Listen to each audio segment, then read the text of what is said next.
I am sitting here with... My name is Matt Walton. You go by Guru. I am the owner of Guru Games. How'd you get the nickname Guru? Funny story, actually. I'm enjoying it already. When we first started playing paintball, a friend of mine, we were at Lone Wolf Paintball. We were playing paintball when we first started. We weren't even a team yet. We went to... And which team is that, sir? Mutant Paintball 313. Yes. I'll tell you how we started that team. But we weren't even a team yet. We went there, played paintball. We went to a Lone Wolf open play big game, right? It was just one of their Memorial Day events or something like that. So we go, and I'm in the car. We in the car. We getting out. A dude walks up. His gun was down. When they said that, they were like, "Hey, we'll give it to him. He's a mechanical guy. You know, he can deal with his computers." Like, I mean, I don't know why they think a gun is a computer, but you know, doesn't line up to me. But I got it done. Dude's like, "Hey, man, you like a guru with this shit." And my team, I'm so sorry. So where did I leave off at now? He fixed the gun, your guru. Fixed the gun. The guy says, "Hey, man, you're a guru with this shit." And the guys who were there, who are now, of course, we're a team. It's like, that's your fucking name. That's your name. Mm-hmm.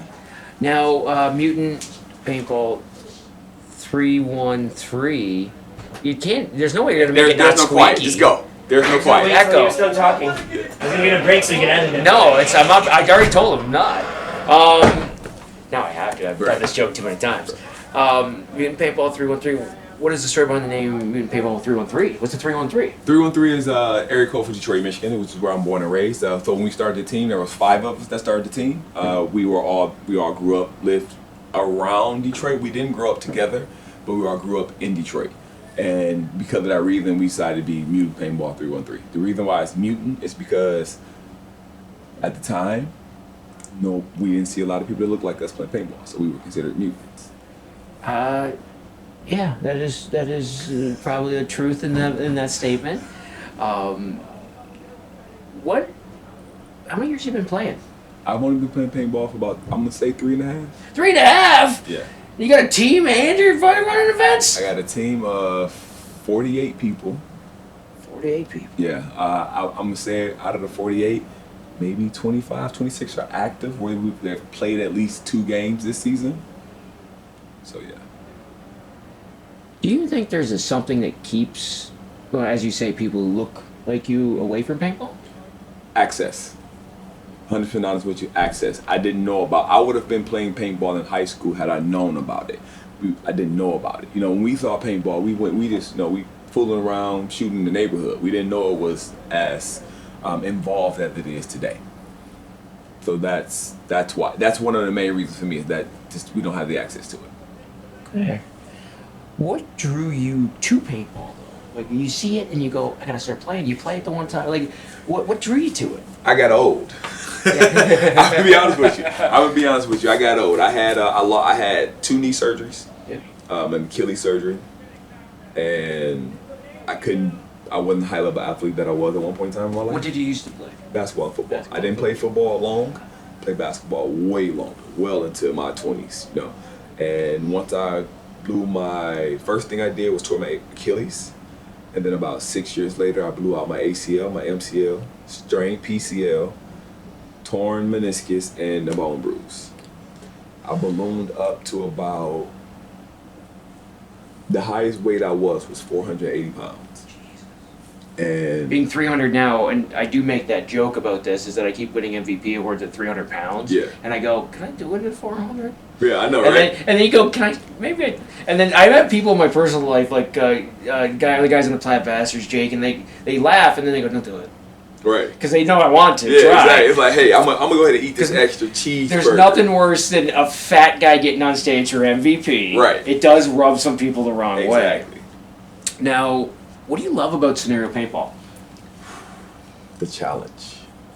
The challenge of trying to maneuver people and trying to maneuver or outmaneuver the opposition and do things that, while, you know, it's only so much you can do, doing it at a time that nobody's expecting it. So that's what the strategy. What do you absolutely hate about scenario paintball? What do I absolutely? Whiners. We are willingly playing a projectile combat sport. and people whine about it. Oh, it hurts. Oh, you're shooting me too many times. Move. Because you're not the only one there. When I started playing paintball in the earlier years, there was a guy who's no longer with us. He owned a local field. He passed away. His name was Jerry. He owned DMC paintball in Niagara Falls. And that's something he'd tell you right away about the game. Like, you get hit, get the fuck out. Get off the fucking field, get out of the way, because you're going to catch some more.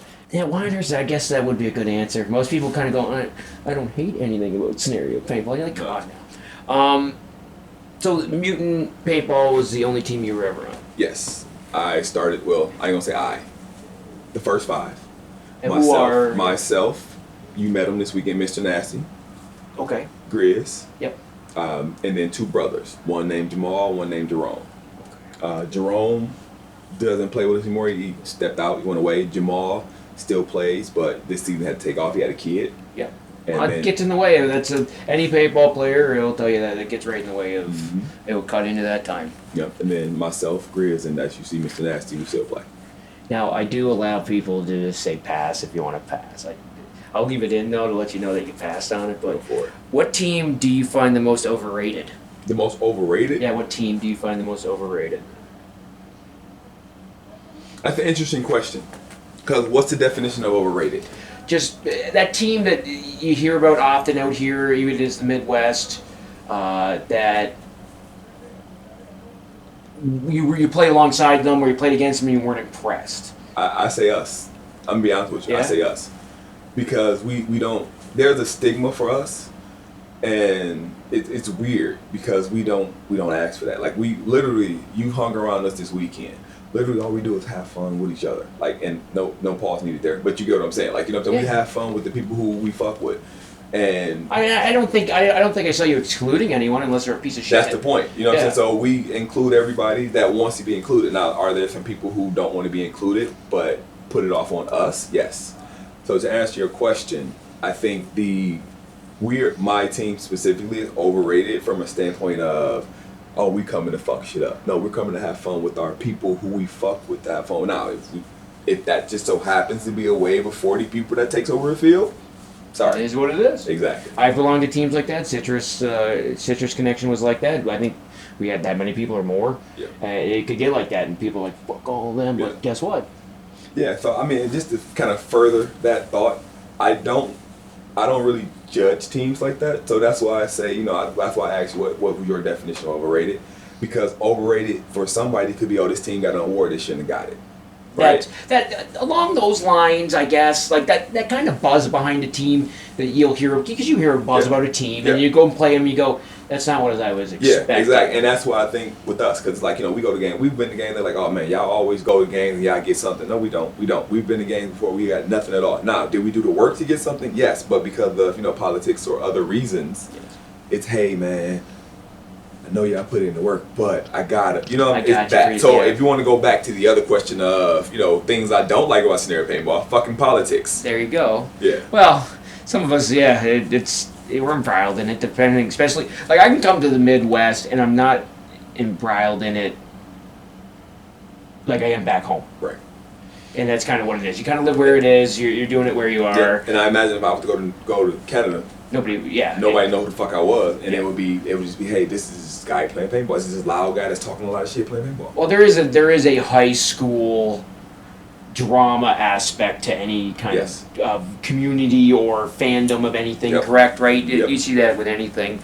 Like, even I have heard stories about myself. I've had somebody come up to me and tell me a story about myself that they didn't realize it was me when they were doing it, and they went, oh, this nuts guy who did this and this and this, and I went, that's interesting, and I walked away kind of chuckling because I wasn't at that event. Right. That never happened, but there's a story behind that's attached to you now because somebody else said something. It's a telephone game. I have a thing with that. So for me, if somebody has something about me, one of the questions I ask them, hey man, what happened? Well, so and so, all right, let's just stop the conversation. Yeah. Because I didn't do anything to you specifically, but you have a problem with me because somebody else said, then we don't need to talk. And that's just where I am. And that's probably the best level-headed way to be, I think, especially when it comes to the politics in scenario paintball. then it's probably the best way to go about it because you're not setting yourself up for the headache of Right. it ahead of time. Correct. What team do you find the most underrated? And why is it every team I've ever played with? Underrated. That team that you look over there and you go, why isn't everybody speaking their name? I don't get it. Dominion. Dominion, yeah. Dominion. I heard that name a lot this weekend. Be on the lookout for them and things like that. I mean, I can give you 3 off the top of my head. I feel like well, maybe 2. But Dominion and the Hell Pigs. Hell Pigs are an up-and-coming team out of Chicago.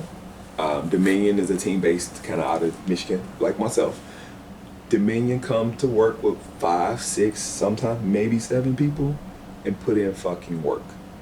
And I mean, they get the awards, they do. But the fanfare that they should get for doing the work they do, the amount of people they show up with, doesn't get talked about enough. Sometimes that's where an aspect of having a jersey and a team jersey and all that kind of stuff kind of comes in that aspect is because you can multiply your numbers. Mm-hmm. All of a sudden it looks like there's 30 of you because Yep. people can't keep track of you because you're all wearing the same clothes. Yes. So that could be part of that too, where people go, well, Dominion's this huge team, but it's only It's 5 or 6 people. You just see them in different spots. They have great communication. They work well with each other. They can go in different spots and not need, because they can pick up bodies that's around them to do things. Back in the day, it was Spec Ops paintball. It's no longer around. It probably I've before heard you. of it. You've heard of it. Well before me, for sure, yeah. But they would often push the idea of the military idea of the force multiplier. Yeah. So like one guy, you know, they could take that and make it like it's 15 guys, and that sounds like what they're really good at. Yes. If you streamline communication and everything like that, that door is fantastic. I'm sorry to interrupt. We're about to head out. Okay.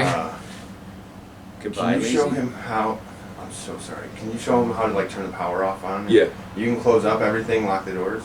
I'm all done inside. Okay, I'll close up. Yeah, you close up. I got my blankets. I already got everything that was charging. Okay, I thought you were still charging stuff. No, I was just my camera was charging. Buddy, Good great seeing seeing you, bud. you. Sorry for Nothing but love. breaking up your interview. No problem. Love you Hey, guys. bro, this is staying in. Love you, brother. Lacey, you want to get in on this? Yeah. you want to get in on the interview? Best game I've played in the last year and a half, 3 years. Good Thank job. Thank you. See, it was worth it. Of course. I told you. Fantastic. See, I know Worth how to make good every penny. content. That's what it is. I know. I know what the people Hey, want. drive safe, man. Text me when you get home. Favorite event you've ever been to? But I thoroughly enjoyed this event. Mm-hmm. It was awesome in every capacity. I don't think there was a moment where I went, man, I'd rather be at home or That's any of that good. crap. That's what I was going for. So That's what you got, and Yes. that's what we got out of that. What? Hold on, because you said my favorite. That's 1A. 1B is Deadlands. It was the very first old school, pure old school game I've ever played. It was Deadlands, put on by TB Yeah. here at this field. Sadly missed it. Yeah, here at this field, and that game was phenomenal. And he dialed it back for us. Like, he dialed it back because we had never, like, this was the first time, like, this generation of people that I knew had ever played an old school style scenario game. Yeah, no, sadly I missed it. Sadly somebody fucked a bat in China. Or Ah, whatever that's the hell fucking happened. hilarious. Worst scenario event you've ever played? Oh, man. Worst scenario event I've ever played. Let me think. It's weird. I've only been playing for 3 years. I've played a lot of fucking paintball. But the worst game I've probably ever played. How about the worst game I've never played? There you go. Worst game I've never played is the game I'm actually banned from now. And which game is that? It's this a production of a game that's put on by a certain 3-letter production company. I wonder which one that is. Who knows? But I am not. So it will never be officially said. Well, let me put it this way: if you said it right now, do you think Honda is gonna like kick in your door? Who? Exactly. So it will never be specifically said. Never be. Yeah. But I am banned from those events. The words that were said to me were, I would rather please 99 and be okay with being upset by 3. That's the words that upset me. So the 3 who don't matter because the 99 are giving you their money. At that moment, I knew. And then the next thing it said to me was, well, think about my paintball career. My favorite buzzword, by the way, Yes. is paintball career. Yeah. So, I mean, for people that might see this, am I salty about that? Maybe. Because who the fuck thinks, who thinks I want a paintball career? I do this shit on my recreationally. Yes, Yeah. I produced a game. Big fucking whoop. To a point, I proved that anybody that knows what the fuck they doing can produce a game. Yeah.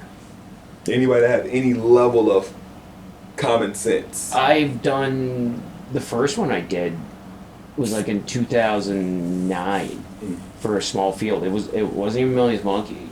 It was just I threw a scenario game, Right. and I've helped out a bunch otherwise. Like it doesn't take any. It takes certain people to do it, certain stick-to-itiveness, certain attitude for it, but it's not like anybody couldn't attempt it. Right. Right? And for a first attempt, goddamn, my man. Goddamn. I mean, I got lucky. I don't think you did, to tell you the truth. Yeah, there's always a little luck about this. I made this point to you outside earlier when we were having this conversation. There is a juggling act. Yeah. And it's how much can I do as the producer to make sure that people are having fun and spark some interesting moments that people are going to remember or talk about, and you're kind of juggling all those aspects, but you can't go outside too far because you risk dropping a ball. Yes. And it exploding in your face. Yes. I think you masterfully did everything you could this weekend, and it worked out quite well. Thank you. What is the most standout mechanic you've ever seen at an event when you're looking at rules or something? You went, I want to play that. I really don't know. Like I don't know. I mean, I think I set a precedent this weekend with a Oh, 100% you did. 100% you did. But I'm just saying, in the times you played, because those moments are pretty good for scenario players where you go, oh shit, like they're gonna do that. I gotta give that a try. I'm gonna give some credit to. I went to Texas. Played in Texas 2 years in a row, right back to back. This year and the previous year. They had a mechanic of their spy mechanic was interesting. So their particular spy mechanic, I found very interesting. What was it? Do you remember? Yeah, so their spy mechanic was the spy can only have a pistol. They would insert on our side of the field. They would be taped our color, and so again, mind you, when we put in 3 years, I'd never seen a spy roll, and it's dope, but it wasn't they tape up on our side and all this other stuff. It was, hey, you can go over there and act like you're one of them. Or you're a registered player for that side, spying for the. I mean, I don't know if that's his mechanic, so I would have to talk to him about it. But every single one is different depending on the production company. Yeah, and this one was you were a player that started on that side, played on that side. When you decided to activate the spy mechanic, they pulled you off, took you in a tent, retaped you up, and sent you on your way. When you came out on the other side, but you had the only thing you had to carry was a pistol. So I'm gonna tell you the full story. So, so that's the first time I saw the mechanic. I was sitting there playing. TB got into a situation where the spy shot him. When we got back to the command tent, kind of a little hustle and bustle was going on, and I'm like, what? I'm like, TB, calm down. What's going on? Fucking spies, blah blah blah. I said, okay. At this time, I had Grizz and Mr. Nasty with me, as far as for my team directly. I looked directly at them and said, hey, if they don't have on fucking black and yellow, you shoot them. If they got a pistol and they don't have on black and yellow, you shoot them. When I say you had about 6 people take their pistol off the side of their head and put it on the table. They knew you're serious. Because they knew what was going on. Sometimes you gotta make drastic calls. Yeah, but they had watched us play and they knew we didn't fuck around. Yeah. You know what I'm saying? So when I said it, they all was like, shit, fuck this. Put their pistols on the table, TB included. You know what I'm saying? Put their pistol on the table and they wouldn't play paintball. And sure enough, it worked. They destroyed the spy every time he came over there. He got a pistol. You don't want a pistol. Mm-hmm. Sometimes it's just finding the solution that works is the best avenue to take in a scenario game. Yeah. And some people go, "Well, that's silly. You made all it." No, you need it done. You need it done now. There's an urgency to it, which I love about the game. That it needs to be done now. Mm-hmm. We're not waiting. We're not going to have anxiety about this moment. Exactly. We're just going to get it done. Yes. And that I think a lot of people actually would if they came out for the first time playing, they played a scenario, they might actually enjoy that as well. Like that aspect of the urgency of it, where it just kind of blanks out your mind a little. It's in this moment. You're putting down the stuff at the door, and you're coming out to play. Exactly. If you, after this weekend, never could play paintball again, would you look back at your paintballing career and be satisfied? Jesus Christ. I would look back at I would look back at the paintball events I attended and said I did everything I could while I could. But you'd be satisfied. I would be satisfied with my yes. You left your mark on the game. At the commander, I have not lost. At the XO, yeah, but you know, people tell me not to count them. I count them because typically, if I'm an XO, typically I'm the one calling the shot, and I thought I take it personal, right? Even if I'm not quote unquote the real commander, I still take it. But as the actual commander, I am undefeated. That being said, if I was to not be able to play anymore, I would be happy. Why would you be happy? Why would I be happy? If you could never play paintball anymore, I think you love paintball. I would be happy. I would be happy with what I did. What keeps you passionate about the game, though? All right, because it changes. Fucking paintball changes. Like, every event is different. Like, every event is different. Every time you go there, the people are different. Like, so it might be somebody's good weekend, and you know, you got a lot out of them that you were never expecting. So that's why I keep that. That's why. Now, when you go out and play, and this actually kind of bangs in with that question, is how much is it your responsibility to make sure other players are having fun? Because some people show up and they're not going to have fun no matter what you do, right? Yeah. So how much is it your responsibility as a player? And as the players across from you or the players next to you, how much is it your responsibility? It's not. My responsibility is to make sure that I have fun, and whatever that fun is mine. Like, my fun ain't your fun. I can't decide what your fun is. I can interact with you in a way that maybe you have fun. I think you having fun because we're having a cool interaction, but I don't know. I mean, you know, you can have a bad day that day. Like, I'm the type of person where if I smile at everybody because you don't know what that person's going through. And that one smile can be the one that, like, fuck, everybody's not a dick. Oh, it could be that one smile could save somebody's life. Right. So. Right. Yeah. You don't ever know what battle to fight. So for that purpose, I am responsible for my own fun. However, I will allow you to have fun with me if you want to. But if you don't, I'm still going to have my fun. You're still going to have your own fun. Exactly. Now, on the flip side of that, as a producer, how much is it responsibility of yours to make sure everyone's having fun? All responsibility to make sure make sure the players have fun. If I produce an event, now that I've produced an event. Yeah. Did you say if? Yeah. you're in that throes because by the time you got through this, you do get exhausted. You're in a different kind of adrenaline rush. Exactly. It's like my feeling after this game right now. I know it's not the question you asked me, but like, I'm buzzing. You do whatever you talk about. Whatever you want. But like, I'm buzzing.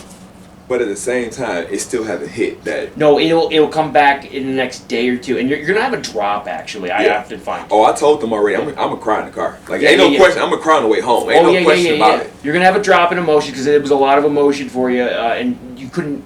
All that emotion over a weekend in a game like that, and running it, and having seen it work, and having that anxiety of will this fucking keep working? Yes. And all that, it will get to you, and because you can't cope with it how quickly it's coming. Yes. It is this. Shit goes fast. Yeah, it is very, very quick. You're sitting in that tent, producing the game, not command, but producing the game, and it's like a blink of an eye. Yep. It really is. I told Mike, right? I told Grizz, who does the editing for our video this year, right? Like, I had an idea, like a really dope idea for how a video should start, and I expressed it to him. And I'm like, this is exactly how I feel when I command an event, and it's a heart race, heavy breathing, and then that horn goes off, and for like 30 seconds, it's nothing. You don't hear nothing, you don't see nothing. And then it's like everything. If you see it in a movie, it's like every time stands still. And then about 30 seconds in, maybe even a minute, everything hits and it's just go. Well, it is one of those things. Like, people ask me, like, why would you do that to yourself? Why do you go through this? And often it is that kind of thing. Like, I can come out and play paintball for a week in a scenario and it's heavy. Like, I just said this to Bobby when I was interviewing him. I sleep like a baby. Right. And that ain't cheap at this age. Trust me, you know, you can't put it down. It's your mind is blank out here. You leave. It doesn't matter about they just cut my pay at work. Yep. They just did this to me. Yep. I'm not seeing my kids enough. None of that matters for Right. a little while, which is something you deal with every day, and you get to come out and you get to put it down. And I really do. Like I'll get that adrenaline rush going and everything, and by the end of it, I sleep like a baby. Right. So, who do you consider a role model or hero in the game? A role model or hero in the game? Fuck. Dewan. Yeah.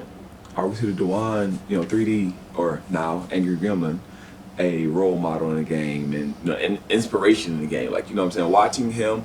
Watching him light up to kind of interact with people, it is amazing to see. You know what I'm saying? Oh, he's got high energy, that guy. Exactly. He does, yeah. You know what I'm saying? It's captivating. Like when you see it, and it's like people want to kind of congregate around him because he engages. He keeps everybody kind of in the conversation. So that I would consider him like a huge role model and/or hero in the game. Absolutely. What advice would you give to someone who's trying to start? And this is a two-part kind of a question because it's two different things. But to somebody trying to start playing scenario, what kind of advice would you give to them? Go do it. Just go play. Go play. Go interact. One thing that people who are starting to play scenario don't do that they should do is interact with the players that know what the fuck they're doing. Because most of them will willingly take someone who's willing to get in a gunfight with them.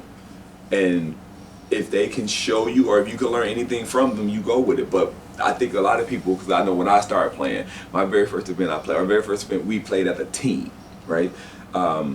This was before we met Dewan. We went to an event. We went to the commander and said, hey man, 5 of us, what you need us to do? And he told us to go play in the grinder. So you probably never been to Hell Survivors. The grinder is like a field that's right in front of the netted area. Yep. And it's like you go there, in my opinion, you go there to kind of, you can hold, it's a very strategic location.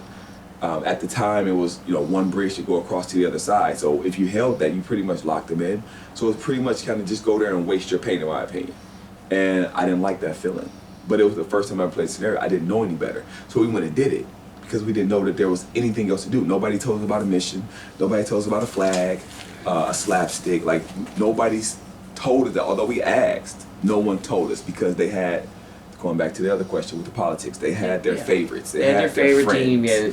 Right. And that is, now granted, I have given that advice this year to a couple people who commanded. They go, who do you give the missions to? And it is answered, the people I can trust to do them and not get sidetracked. Right. I kind of saw for that with my event, though. Yeah. I saw for that a little bit. Yeah, you did. Yeah. You did. Now, what advice, and this is the other kind of further idea, and let me, in case you don't understand the question, I'll try and rephrase it. But what advice would you give to someone trying to break into the scenario scene to be Dewan, to be that name? You know what I mean? The person people know, and what advice do you give to them? Play and talk to people. Actually, and don't talk to people to use them. Talk to people to get to know them. That's the difference between Dewan and someone else, right? Dewan talks to people to actually get to know them and talk to them, to interact with them, to engage with them, versus someone who talks to you to see what you can do for them. Well, build an actual friendship. Yes. I think is the idea, because people are here. They want friendship. There's a sense of family with Yes. people and things like that. Yes, we have so my team. Like I said, I told you how big my team was, right? But we are neck and neck with the nomads. Like, you know what I'm saying? We when we all are together at field, we are all one cohesive unit, especially when we're playing. You know what I'm saying? We all run together. We all hang out together. Like literally when we're done with paintball. Look. What were we speaking about? I apologize to the audience on this one. The cat didn't pack the extra battery, so there's that. Who were we? Okay, what if, now you've talked to TB, you've talked to Alan, you've talked to some other people, so you hear some stories occasionally. Yeah. What event would you wish you could travel back in time to play? Any Wayne Dodge game. Yeah, me too. Any of Wayne Dodge's games, like from what I hear, I mean, the original OG Viper games, you know what I'm saying? Those games. And back when it was fresh, back when it was brand new, Spiro's game, Black Cat games, you know what I'm saying? Like, just hearing about all of those, shit, that don't exist anymore, which, also drove me to where I am today as well. Yes, I think that's part of my why I ever produced games too was to open people's eyes that you could do something different as a scenario company. Yeah. And it actually is in there. I've had a couple people come up to me and say, we are now doing them because of playing one of your events. Yeah. To kind of open, and I feel good about that. Yeah. Which paintball personalities do you like?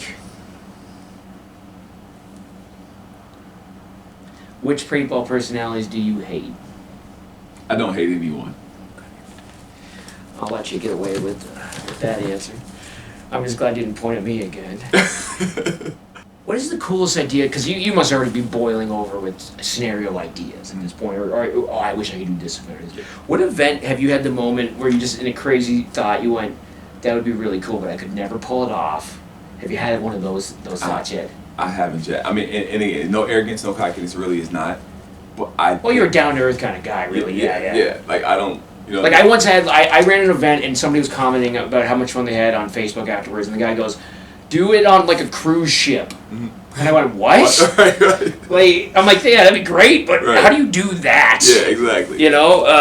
So you never had any of those wild ideas yet, eh? I haven't. No, I haven't yet. But you're going to now, Captain. You're like, how do I get to the fucking moon? Yeah, exactly. Which fields would you enjoy hosting an event at? Oh, well, of course, my home field, Sherwood. Of course, I mean, yes. So right now, I'm gonna be 100% honest with you, right? Like, I'm not looking to move to another field right now. Yeah. They gave me my shot. I want to be loyal to them until they kick me out, if that makes sense. Until they say, hey, listen, you've done what you can do here. Spread your wings. Spread your wings and go. Yeah. Yes. What is the real motivation for doing this? And we're not looking for grow the sport on this question. For doing this? Yeah. Yeah, no. I'm not a grow the sport person. Yeah, I'm not a grow the sport. I am an arm the kids person. Are you sure you want that in here, though? It won't be good for your paintball career if we're not growing the sport. No, I'm not a grow the sport person. I am not a grow the sport person. I don't like the sport. Whatever. Whatever. I do this to provide, realistically, if you want the real answer, I do this because it's shit I would want to play. Yes. I do this because this is stuff that I would want to do. I think paintball can do so much, and it stagnated so quick. Like, it's been the same. Again, I only played 3 years, right? But it's, from my understanding, from talking to several people, it has been the same since the early 2000s. Oh, yeah. The world we live in today, there's no reason why we can't have way cooler shit. Yes, no, paintball. I completely agree. And I'm not talking about mine. I'm talking about from '99 till now. Like, yeah. I have experience in this. It's not changed. Exactly. So yeah, I'm not even talking about necessarily me. Like, this isn't a self plug. This is more so of you can think outside the box and give people something to do. People are so afraid to do something and lose a person that don't, you know what I'm saying, to not liking something that they won't change. I, to a point, don't care. I don't do this for money. I don't do this for fame. I'm doing it because it's shit I would want to do. I would want to have a mechanic, that does a thing. I would want to have a widget you carry around and it's internet connected and all. Like, we live I'm in sorry that world. about that. Thank you, by the way. I should not have been carrying those widgets around. I apologize. I should have locked them down. So I'm gonna buy you lengths of chain and locks for next year. What factors do you consider when planning a scenario game or its missions? Easeability, access, and just really going back to that fun. Like, what can I do to make somebody feel like, yo, I just did this dope ass shit. Man, this mission was, I had to go on the other side. I had to do something that I've never done. I had to push myself beyond those comfy boundaries that I might not normally have done by making that choice. Like, I mean, it's easy for people to run and jump and hit a slide. It's easy. I mean, no dig against it, really, none. I've done it. I'll dig against it. No, because I've done it. Like, I've been the guy running and gunning and getting there and talking shit. I've been that guy. I love it. It's adrenaline rush. It's, you know what I'm saying? Oh, absolutely. It 100% is. I agree on that aspect. But that's not all paintball is. No, not at all. I've said this before and I'll say it again. Paintball's up here. It's a body sport, but it's a mental sport. Right. Probably more than the body sport, because I've seen guys who, once again, are way too big to be doing anything, dominate an event or the sport, right? Right. Go look at some of the backmen who play tournament paintball. They're some of the biggest guys that's ever existed, right? And they're good at it because they're boisterous and loud. Everybody, I say this often to people that go, "Oh, I'm not athletic." I go, "No, you can come out and play. Yeah. You can come out and play. You can find a niche here and do this properly." Yep. It's very approachable. How do you go about designing these scenarios and mechanics? Ooh, man. So this particular game, of course, is right now is really based off of Call of Duty. Yes. It was. So that I'm not gonna take a whole lot of credit for that because I played DMZ and I was like, shit, this is dope. Yeah. I want to make this real life, and I made it real life. Yeah. That's really what it was. So other than that, it's just how can I push the limit of something without going overboard and make it fun? That's really what I do. That's how I think about it. Now, in this moment, if you could have chosen this weekend to have 1,000 players who didn't care to interact with the scenario, or 150 players that you did have who were hardcore into it, which one would you choose? I'm going 150 every time. If my game ever gets to a point where people actually want to come in droves, I'm capping the game at maybe 300 people. I don't want 5, 6, 7. I don't want that. And as long as a field allows me to do that, I will always keep my game small. I agree. I actually think they're much more small, intimate ordeals. The people go out with the stories afterwards, and they go, "You missed out." Yep. Right, not being there. How big of a role does storytell playing in your games and scenario in general? So, in scenario in general today, none. There's only one producer that I've played I know. that cares about a form of a story, right? Outside of that, story does not play in any events that I've played in recently, right? There might be a storyline, but it's not like a book being told. So you don't do a mission that does something that pushes the story along. I tried to incorporate. I'm gonna be honest. I did lose it a little bit in what I was doing because I was focused on kind of the experience. But I did come back around to it with the story. There are the stories in my game, and at the end of the game, the winner of my particular event today had a choice to make. The choice he made was to not destroy the region, and and allow us to come back to the patrol, safeguard the region, and keep the region safe from factors or opposition. Now, the flip side of that, and this is kind of a different question, how much does drama play a part in scenario paintball? Drama can be great for scenario paintball if you do it the right way. Did we do it the right way this week? Yes, we did. So in the Discord for this game, there was a chat where both sides can talk shit to each other. That's drama, but it's game specific drama. It's not just I don't like you. It's hey, I'm doing the thing in your side. You know what I'm saying? So it's part of the game drama. But drama is needed, and it's needed when you got people. When you got two factions and you need it, but it has to be controlled and game specific. I will say this weekend, us robbing the refs, all that stuff. We were telling stories. We created a storyline for this event, even though there wasn't exactly a storyline per se. There was for this event with General Alva and all that stuff, but not one that we were desperately attempting. We're not role-playing cards and I'm this guy or that.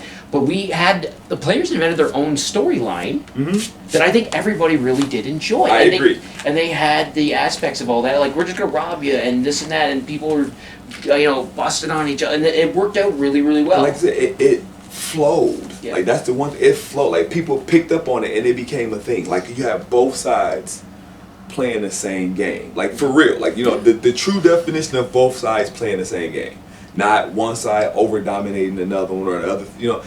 There were the point where the scores were 2,000 points separate, and we talking about hundreds of thousands of points that they were scoring, and it was a 2,000 point spread at a particular time of game when it in other games might have been over. Yeah. So yeah. Well, that's that live scoreboard is a fun feature. It really does. There's a point there that I went down to the HQ right before the final battle, and they were up 200,000 points or whatever it was. And I said to the guys down there, don't tell anyone the score. Yeah. I said, don't tell anyone it's the score. Scary, right? I go, don't tell anyone the score. If anybody asks, go, don't worry about it. Just go on the field. We need them on the big field for final battle. I don't need anybody leaving the field going, well, we weren't already. Exactly.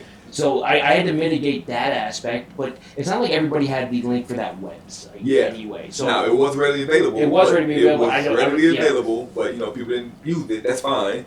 But with as much money was in the economy for this event, 200,000 wasn't nothing. No, it wasn't. And we closed the gap, I think, somewhat. Very quickly, too, at that. Very quickly. What challenges have you faced in producing an event?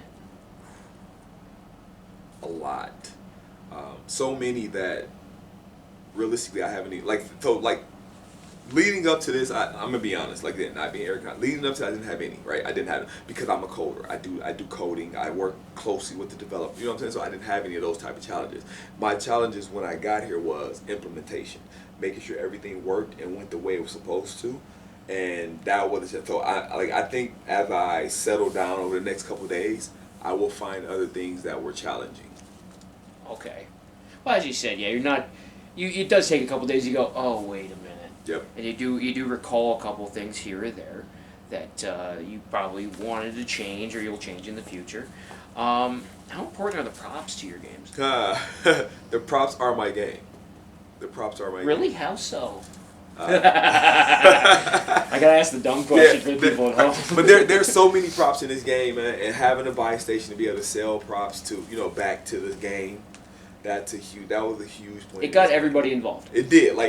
So to have a moment, Joe Stayback, the owner of Sherwood, right, came to me during the game early today on Sunday, told me that the developers were watching the scoreboards and watching everything. If I had 156 players registered that actually hit the field, at that time, about 11 o'clock this morning, 88 of those players had interacted and done something with the game. So they captured a prop, looted a prop, played the gulag, something that required them to scan that badge and register that they did something in the game.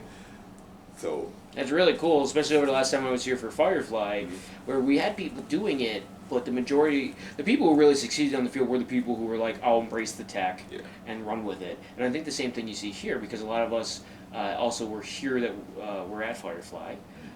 And the ones who embraced the tech in this one were the ones who ran away with a lot of that scoring and stuff. I had a guy Friday. So I landed here Thursday, right? Did my little prep work. I had a guy, people started landing Friday. I had a guy land Friday. I had the buy station out showing him how it works. And he kind of was like, I'm okay. I'm here to just play paintball, right? I saw that same guy Saturday come talk to me in actual. Hey, man, how do I scan this? Hey, man, how do I, he was because he remembered that I tried to show them, and he was like, "Nah, I'm okay." To when he started seeing it and did it in practice, it was like, "Oh shit, this is cool." Hey man, how do I do this again? And after that, I don't know. So all my badges had random names, so nobody kind of really knew who they were. So, but he was like, "Hey man, how do I check how much money I got?" So I showed him how to do that. And he was like, "Oh, I got $2,000. Yeah, I can buy some. Yes. Yeah. So everybody likes to blow money. Yeah, exactly. Yeah, right. It's a cool aspect. Everybody wants to do it in their own life, and it has no effect, right? Exactly. So, what role has scenario played? I'm sorry. In what role has technology played in scenario up until this point? None. Oh, snap. Absolutely none. If you take out the few niche games that we've been involved in, not before Ronin. I'm going to back technology just never played. So there were two times where technology came into play, kind of opposite of what we were doing. I don't know the name of one company. The other one was Strike Ring. Strike Ring, yeah. Yeah, and those were the only times that I saw tech try to come into paintball outside of what Ronin is doing. Mm-hmm. What role will technology play in the future? I think I'm set. I might have started something. Oh, I think so too. I think you might have started a thing or two. I might have started. And here's how I feel about that, right? Even if it's not to the level of what I did, right? It's there, and it's like, shit, it works. Like, we can really do this. And mind you, nobody had to use their phone today or this weekend. You can do it without people having to use their phone. Now, here's my piece on this, though. These phones are so capable. Why wouldn't you want to do it? That is my actual, you will hear from me in the aftermath of this. I do miss the Firefly missions to your phone. I did enjoy that, and I think it would be more conducive to help get things done for the players over top of those secondary missions and the way they're presented and things like that, to get the details out. I think if you implemented that in, you would have a hell of a game between the buy stations and that kind of thing. I agree. Like I do agree. And my way of, I am a how can I put this? Pull not push person. Yep. So I'm not gonna push you to do something. I'm gonna do it. You're gonna decide if you want to do it or not. Yeah. That's the pull. It's I think this game is a pull game. Yeah. You know, people kind of, I'm not fucking with you. I'm not fucking with that. It's, you know, for various reasons, right?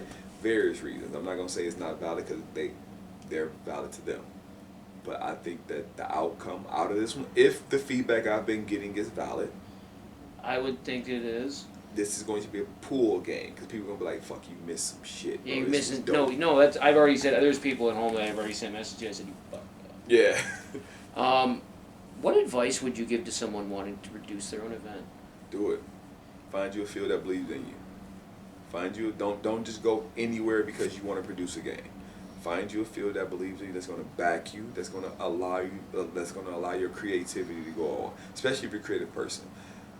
That's one of the things for sure. Make sure your fit with the field is great, because if you just go somewhere, if you just say, hey, I can produce this game, and somebody say, yeah, cool, let's go, and there's that cohesiveness isn't there, it's not going to work.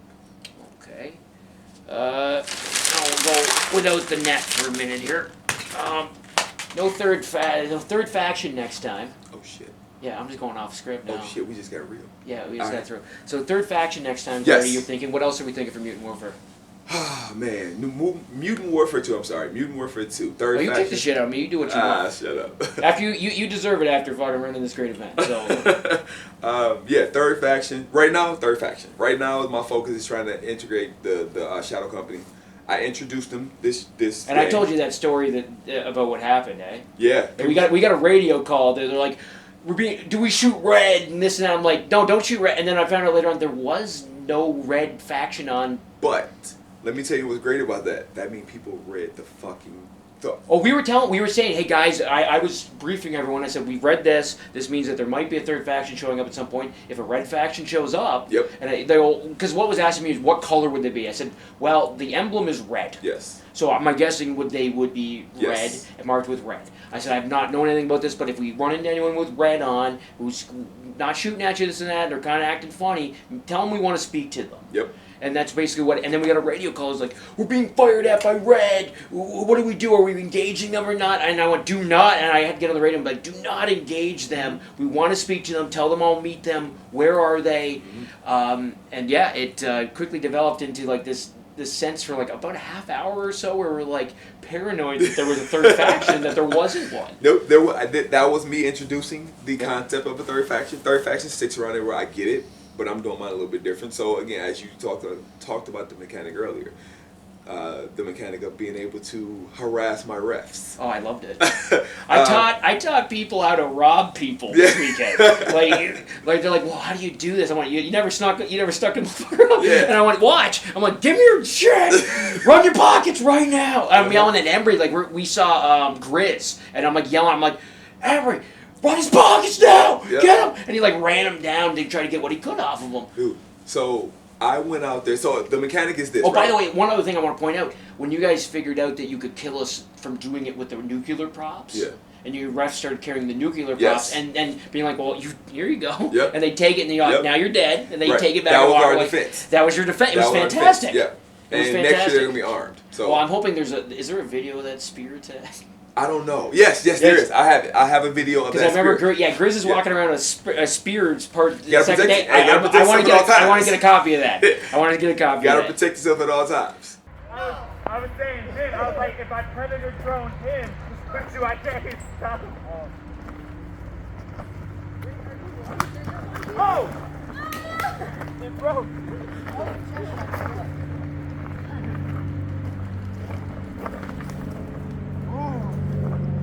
Hey ref, slide to the left a little.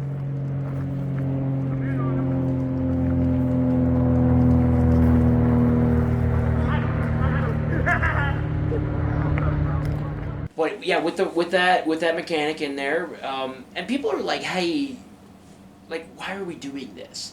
And I said, "You don't understand a little bit of the influences of where you've gotten some of this stuff from." I said, "This is an expected form of scenario play, Yes. right?" But so many people so many people have now, because it went away. Yeah. And now that it's back, they don't understand it They because don't they've get it. played without it for so long. I mean, yes, we played with third factions, yes, but nobody's played. Like I said, what I introduced this weekend, this mechanic, is something that is completely different, that has not been done to this level.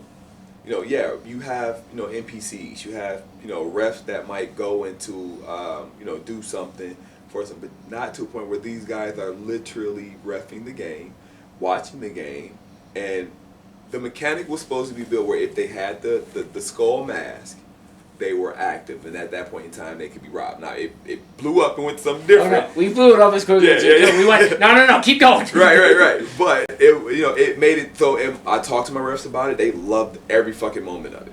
Though that was the thing, they were, every time, they were like, and I do give this, the refs did an amazing job with the entertainment aspect of the game by pumping it up a little bit here and there where they had to. Mm-hmm. And it really turned it up a notch. When you would get, you'd walk up to the shack and they're like laughing about being robbed, and then you'd open the door and they'd be like, and they'd see and they go, "These motherfuckers robbed me! Yeah. I can't believe," and they'd ham up being angry and pissed off, and it really, really worked out well. Yeah. They need to be commended on that aspect because they carried it very, very well. Yeah, I think I would agree. Even that ref being robbed on the way to his car on Saturday night.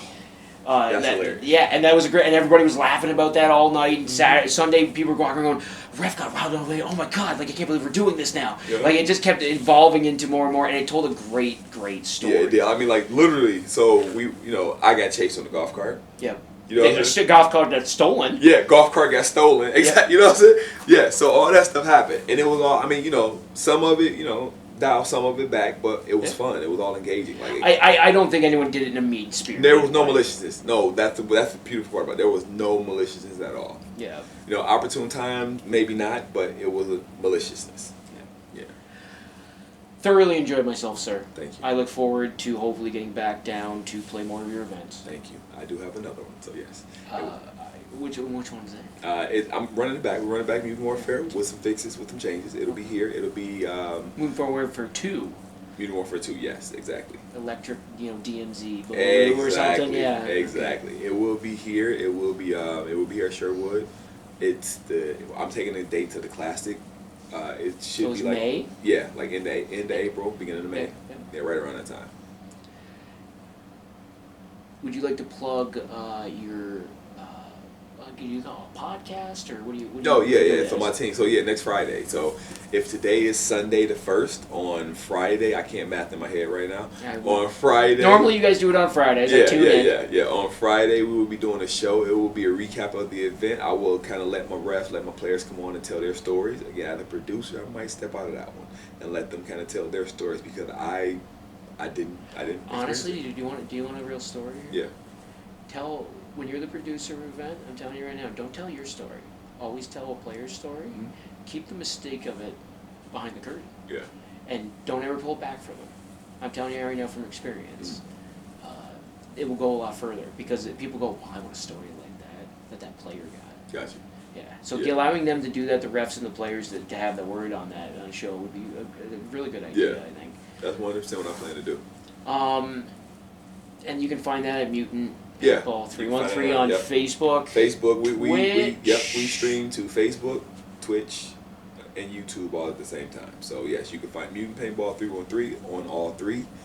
We do have an Instagram, which is at Mutant Paintball 313. As we get pictures and stuff, we will be posting things. Yeah, and you can occasionally catch me on there as well. I've been a guest once, I think. Yes, a welcome guest for sure. Yes, I love to come on and shit talk Grizz as much as possible. Exactly. What a nice guy. I love Yeah, Grizz. I love Grizz, yeah. But, thank you for this interview, sir. Thank you for the Thank you weekend. for doing it, man. Look, thank you for doing it. Like, this is rare for me. So this is rare for me. I'm not a speaker. For a guy who just told me he had a podcast, you're on a speaker? I mean, no. Well, I mean, the podcast came out of necessity. So, you know. Well, it's a little bit more, you're bullshitting with your friends. Yes, so that's something. So our podcast is not a paintball podcast. Yes, we talk about paintball. We talk about a lot of video games, movies. Exactly. We make a bunch of dick jokes occasionally. Exactly. You know what I'm saying? It's a Gamby shows up. Yeah, right. Right. It's a it's just a gathering of friends that talk about something that we all play together. Yeah. Well, thank you, sir. I'm holding you up. It's now pitch black. I have a 7.5 hour drive myself. I got a 3.5. So you got 4 more than me. Thank you, sir. No, thank you, sir. I appreciate you coming down.